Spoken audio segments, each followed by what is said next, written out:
Sir আমাকে কৌশলে রুমে নিয়ে গেল এবং রুমে নিয়ে দরজা লাগিয়ে দিল।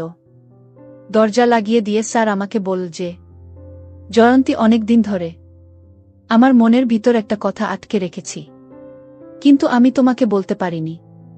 জয়ন্তী, আমি তোমাকে অনেক অনেক ভালোবাসি। কথাটা না বলে আমি আর থাকতে পারছি না। তোমার রূপ, তোমার লাবণ্য, তোমার যৌবন, তোমার চোখের চাহনি, তোমার হরিণীর মতো চোখ, তোমার বনলতার মতো চুল, তোমার ব্যবহার, তোমার মিষ্টি মিষ্টি কথা।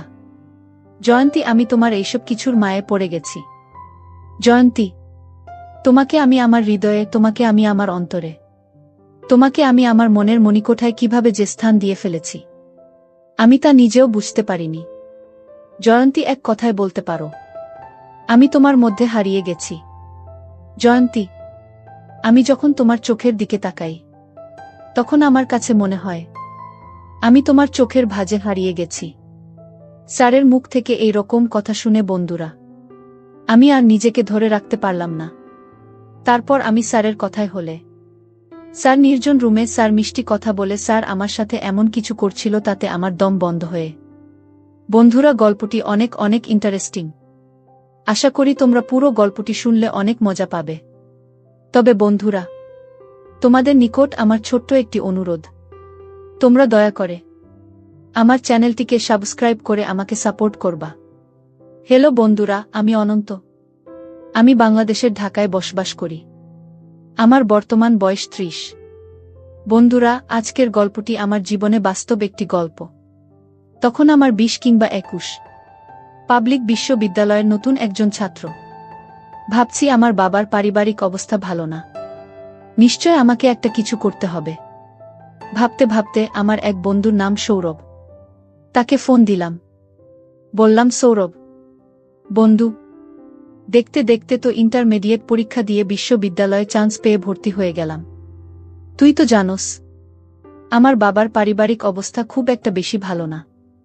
বাবা আমাকে পড়ালেখার খরচ দিতে অনেক হিমশিম খাচ্ছে।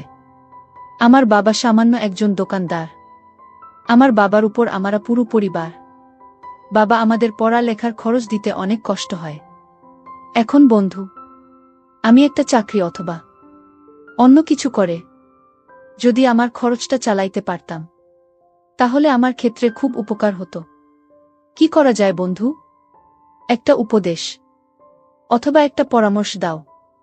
আমার কথা শুনে আমার বন্ধু সৌরভ কিছুক্ষণ ভাবল। ভাবার পরে বলল, অনন্ত, এই মুহূর্তে আমার কাছে কোনো কিছু নেই। Part time job, full time job অথবা আদার্স কিছু, কিন্তু একটা অপশন আমার কাছে আছে। সেটা হচ্ছে তুই যদি একটা টিউশনি ধরস তাহলে তোর পড়ালেখার খরচ সবকিছু হয়ে যাবে।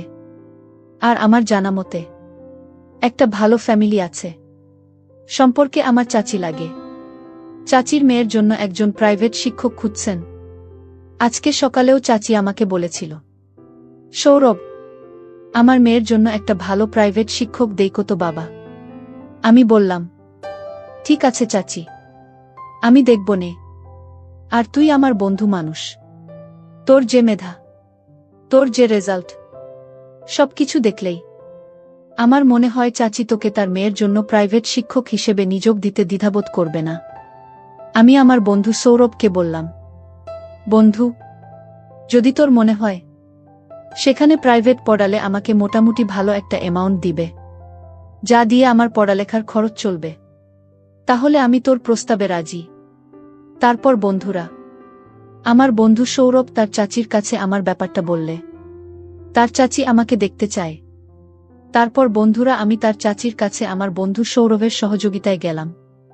তার চাচি আমাকে দেখে, আমার রেজাল্ট দেখে খুব পছন্দ হলো এবং তার মেয়ের জন্য প্রাইভেট শিক্ষক হিসেবে আমাকে নিযোগ করল। পরের দিন থেকে আমি প্রাইভেটে প্রথম দিন যখন গেলাম তখন আমার বন্ধুর চাচাতো বোনকে দেখে আমি ফিট খেয়ে গেলাম। এত সুন্দর মেয়ে আমার জীবনে কখনো দেখি নাই। পুরো ইন্ডিয়ান নায়িকা, স্মার্ট স্লিম বডি, একদম ফর্সা চেহারা। চোখগুলো আমার কাছে মনে হয়েছিল যেন ফুটল চেরা আঁকি। মাথার চুলগুলো আমার কাছে মনে হয়েছিল যেন বনলতা সেনের মত। অবাক দৃষ্টিতে তার দিকে কিছুক্ষণ তাকিয়ে থেকে আমি জিজ্ঞেস করলাম, কি নাম তোমার? সে উত্তর দিল, স্যার আমার নাম জয়ন্তী। আমি বললাম, বা জয়ন্তী, তোমার নামটা তো অনেক সুন্দর। তোমার নামটা যেমন সুন্দর, তুমিও এমন সুন্দর। জয়ন্তী আমার কথা শুনে একটা মুচকি হাসি বলল, স্যার আপনি অনেক রসিক মানুষ, আপনি অনেক মজার মানুষ। আমি বললাম, জয়ন্তী কিভাবে বুঝলা যে আমি অনেক রসিক মানুষ, আমি অনেক মজার মানুষ? জয়ন্তী বলল, স্যার আমি অষ্টম শ্রেণীর ছাত্রী, আমার বয়স মোটামুটি কম না, তারপরও আমার ভেড়ে ওঠা, আমার বর হয়ে ওঠা সবকিছুই আধুনিক পরিবারে। আমি বুঝি স্যার, একটা মানুষ কিভাবে কথা বললে আমার কাছে মনে হয় সেই মানুষটা রসিক। সেই দিক থেকে স্যার আপনি রসিক মানুষের অন্তর্ভুক্ত। অষ্টম শ্রেণীতে পড়ুয়া একটা ছাত্রীর কথা শুনে আমার মাথা ঘুরে গেল। একটা ছাত্রী এত বিচক্ষণ শক্তি দিয়ে রসিক মানুষ বের করতে পারে, আমার জানা ছিল না। যাই হোক বন্ধুরা, অবশেষে পরিচয় পর্ব শেষ করে আমি আমার ছাত্রী জয়ন্তীকে প্রাইভেট পড়াতে শুরু করলাম। সেদিন ছিল প্রথম দিন। প্রথম দিন থেকেই বুঝতে পেরেছিলাম তার মেধা অত্যন্ত প্রকট, যে কারণেই তাকে প্রাইভেট পড়ানোর আগ্রহ আমার আরও বেড়ে যায়। কারণ মেধাবী ছাত্রছাত্রীদেরকে প্রাইভেট পড়াতে যে কোনো শিক্ষকেরই আগ্রহ অনেক বেশি থাকে। আমার ক্ষেত্রেও সেরকমই হয়েছিল। আর অন্যদিকে আমার ছাত্রী জয়ন্তী অত্যন্ত সুন্দরী, লাবণ্যময়ী এবং কি মিষ্টভাবী ছিল, যার কারণে আমি তার প্রতি প্রথমে কিছুটা দুর্বল হয়ে যায়। আমি জানি, যদিও তাকে কোনোদিন পাব না, কারণ তার ফ্যামিলি আর আমার ফ্যামিলি কখনো কোনোদিন ম্যাচ হবে না। এভাবে দেখতে দেখতে আমি তাকে প্রায় 2 থেকে 3 মাস প্রাইভেট পড়ালাম। সেও আমার প্রাইভেট পড়ানোর কৌশল থেকে অনেক খুশি। প্রথমত আমাদের মধ্যে খারাপ কোনো কিছুই ছিল না, কিন্তু দুজন দুজনের প্রতি আস্তে আস্তে কিভাবে যে দুর্বল হয়ে যাচ্ছিলাম তা বুঝতেই পারছিলাম না। সে আমার দিকে পড়ার ফাঁকে ফাঁকে মাঝে মধ্যে কেমন জানি এক অদ্ভুত দৃষ্টিতে তাকিয়ে থাকত। আমিও মাঝে পড়ানোর সময় তার প্রতি অন্যরকম দৃষ্টিতে তাকিয়ে থাকতাম, কিন্তু কেউ কখনো কারো মনের কথা প্রকাশ করতে পারতাম না। এভাবেই চলতে চলতে প্রায় 3 থেকে 4 মাস চলে গেল। 3 থেকে 4 মাস পর একদিন তাকে দেখে আমার চোখ কপালে উঠে গেল, কারণ সে এই দিন তার বাড়িতে কিসের জন্য একটা অনুষ্ঠান ছিল। অনুষ্ঠান উপলক্ষে এমন সুন্দর করে সেজেছিল যেন তাকে আসমানের পরী মনে হয়েছিল। তাকে দেখে আমি কতক্ষণ যে অপলক দৃষ্টিতে তাকিয়ে রয়েছিলাম আমি কখনো অনুভব করতে পারি নাই। শুধু জানি কিসের একটা মুহে আমি যেন তার প্রতিমূর্তির মতো দাঁড়িয়ে রইলাম।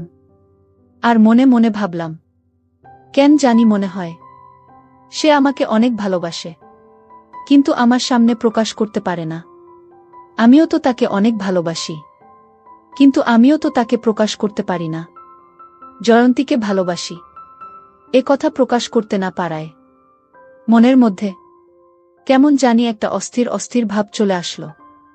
মনে মনে ভাবলাম, আজকে আমি আমার মনের কথা জয়ন্তীকে কৌশলে বলে দিব, পরে যা হবার হবে। কারণ আমি যদি আমার ভালোবাসার কথা জয়ন্তীকে না বলতে পারি, তাহলে আমি তাকে পাবো কি করে? অনুষ্ঠানের মধ্যে বড় মজলিসে হঠাৎ আমি লক্ষ্য করলাম যে জয়ন্তী হেসে হেসে আমার দিকে আসছে। আমার দিকে এসে আমাকে বলল, কেমন আছেন স্যার? কখনো আসলেন? আমি বললাম, এই তো মাত্র এসেছি।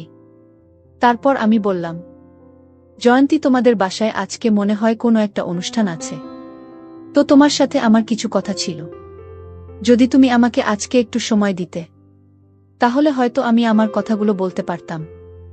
জয়ন্তী বলল, কোনো সমস্যা নাই স্যার, আপনি বলেন কখন, কোথায় আপনাকে সময় দিতে হবে।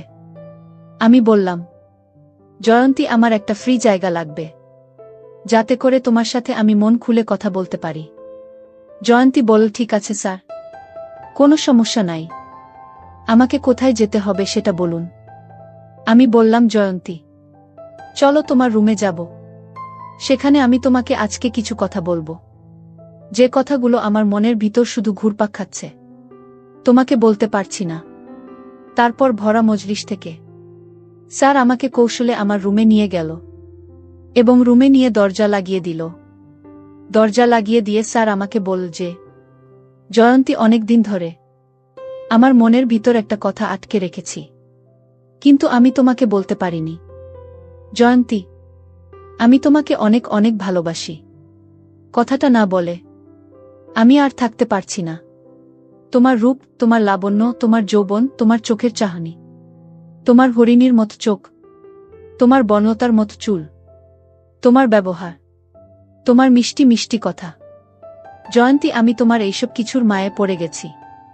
জয়ন্তী, তোমাকে আমি আমার হৃদয়ে, তোমাকে আমি আমার অন্তরে, তোমাকে আমি আমার মনের মণিকোঠায় কিভাবে যে স্থান দিয়ে ফেলেছি, আমি তা নিজেও বুঝতে পারিনি। জয়ন্তী, এক কথায় বলতে পারো, আমি তোমার মধ্যে হারিয়ে গেছি। জয়ন্তী, আমি যখন তোমার চোখের দিকে তাকাই, তখন আমার কাছে মনে হয় আমি তোমার চোখের ভাঁজে হারিয়ে গেছি। আমি তোমার প্রেমের আগুনে পুড়ে ছাই হয়ে যাচ্ছি। জয়ন্তী, তাই আমি তোমাকে আমার কথাগুলো না বলে আর থাকতে পারছিলাম না। জয়ন্তী, আমি আমার সব কিছু দিয়ে তোমাকে অনেক অনেক ভালোবাসি এবং আমি আমার ভালোবাসা নিবেদন করছি। জয়ন্তী, প্লিজ, দয়া করে তুমি আমার ভালোবাসা গ্রহণ করো। আমার কথা শুনে জয়ন্তী একটা মুচকি হাসি দিয়ে বলল, স্যার, আপনি যে আমাকে এই কথা বলবেন না, তা আমি আগেই জানি। আমি বললাম, জয়ন্তী, তুমি কিভাবে জানো আমি তোমাকে ভালোবাসি? জয়ন্তী বলল, স্যার, আপনার চোখের ভাষা আমাকে সবকিছু বলে দেয়। আমি এতদিন অপেক্ষায় ছিলাম আপনার মুখ থেকে কখন এই কথাটা আমি শুনতে পাবো বলে। আজকে আমি ধন্য, আপনার মতো একজন মেধাবী ছেলে আমাকে ভালোবাসে কথাটা জানতে পেরে।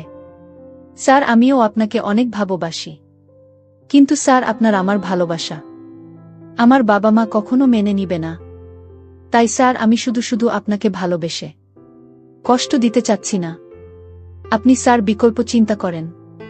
আমি বললাম, জয়ন্তী, ভালোবাসা মানুষের জীবনে একবারই আসে, আর তুমি সে আমার প্রথম ভালোবাসা। তোমাকে না পেলে হয়তো আমার অবস্থা খুব খারাপ হয়ে যাবে।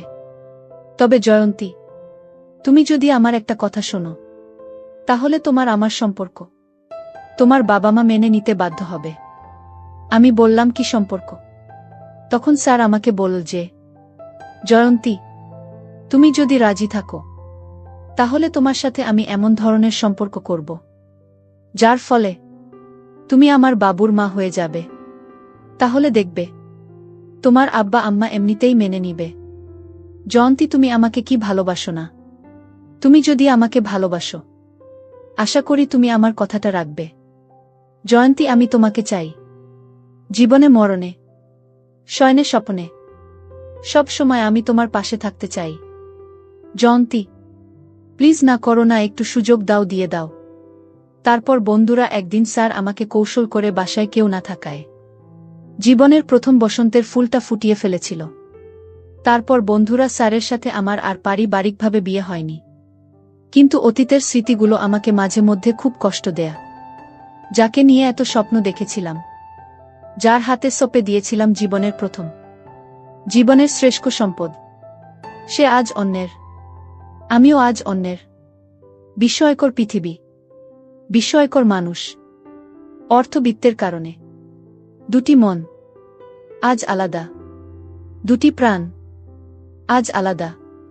তবুও দোয়া করি সেই স্যারের জন্য, যে ছিল আমার জীবনের প্রথম ফুলের মালি। বন্ধুরা, আজকে এই পর্যন্তই। গল্পটি যদি তোমাদের ভালো লাগে, তাহলে অবশ্যই লাইক, কমেন্ট, শেয়ার করবা। বন্ধুরা, তোমরা যদি এরকম ধরনের ইন্টারেস্টিং গল্প পেতে চাও, তাহলে দয়া করে আমার চ্যানেলটিকে সাবস্ক্রাইব করে আমাকে সাপোর্ট করবা। পরিশেষে তোমাদের সুস্থতা কামনা করছি। ভিডিওটি দেখার জন্য তোমাদের সকলকে